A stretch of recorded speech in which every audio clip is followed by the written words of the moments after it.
તારાપુરથી Surat sports bike ઉપર આવી રહેલી વહેલી સવારે તથા રાત્રિના વોકમાં નીકળેલા મહિલા અને પુરુષોને ટાર્ગેટ કરી ચેઇન સ્નેચિંગના ગુનાઓને અંજામ આપતા રીઢા આરોપીઓને લાખોના મુદ્દામાલ સાથે ઝડપી પાડતી સુરત શહેર ક્રાઇમ બ્રાન્ચ.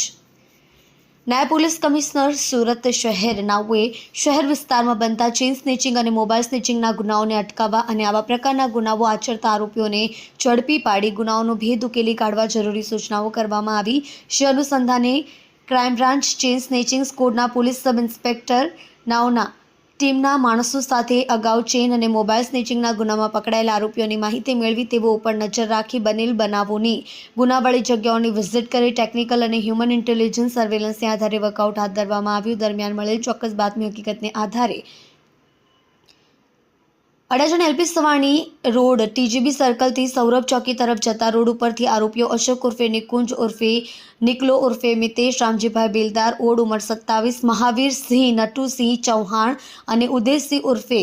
ઉદો મગનભાઈ ઠાકોર ઉંમર 32 ને ઝડપી પાડી તેઓ પાસેથી સોનાની શેનો નંગ 7 કુલ્લે કિંમત 7,40,490 તથા ચેઇન સ્નેચિંગના ગુનાને અંજામ આપવામાં ઉપયોગમાં લીધેલ હીરો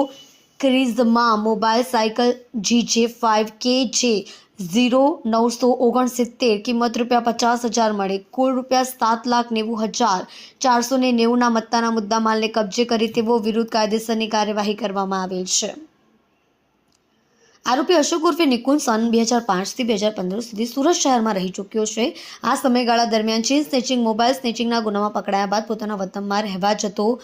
રહેતા આરોપી મહાવીર ચૌહાણ સાથે મળી ગુજરાત રાજ્યના અલગ અલગ શહેરોમાં ચેઇન સ્નેચિંગના ગુનાઓ આચરતા સન 2020ની સાલમાં પોલીસમાં પકડાતા તે ગુનામાં આશરે 1 વર્ષ જેલમાં રહ્યા બાદ સુરત શહેરના વિસ્તારથી પરિચિત હોવાથી પોતાના વતન તારાપુરથી સુરત સુધી સ્પોર્ટ્સ બાઇક ઉપર 200 કિલોમીટર જેટલું અંતર કાપી વહેલી સવારે અને રાત્રિના વોકમાં નીકળતા માણસોને ટાર્ગેટ કરી ચેઇન સ્નેચિંગના ગુનાઓને અંજામ આપતા સન 2022માં તેઓને ક્રાઇમ બ્રાન્ચની ટીમે પકડી પાડી 8 ચેઇન સ્નેચિંગના ગુનાઓનો ભેદ ઉકેલી જે તે પોલીસ સ્ટેશનમાં સોંપવામાં આવેલ છે. જે ગુનાઓમાં 2 વર્ષ સુધી જેલમાં રહી મે 2024માં જેલમાંથી મુક્ત થતા ત્રણેય આરોપીઓએ ફરી સુરત શહેર વિસ્તારમાં ચેઇન સ્નેચિંગના ગુનાઓને અંજામ આપ્યો છે. જેમાં વંશોધાયેલ ચેઇન સ્નેચિંગ ગુનાનો ભેદ ઉકેલી કાઢવામાં આવેલ છે. આરોપીઓની વધુ પૂછપરછમાં સુરત શહેરમાં અન્ય ચેઇનો ગુનાઓની કબૂલાત કરેલ છે.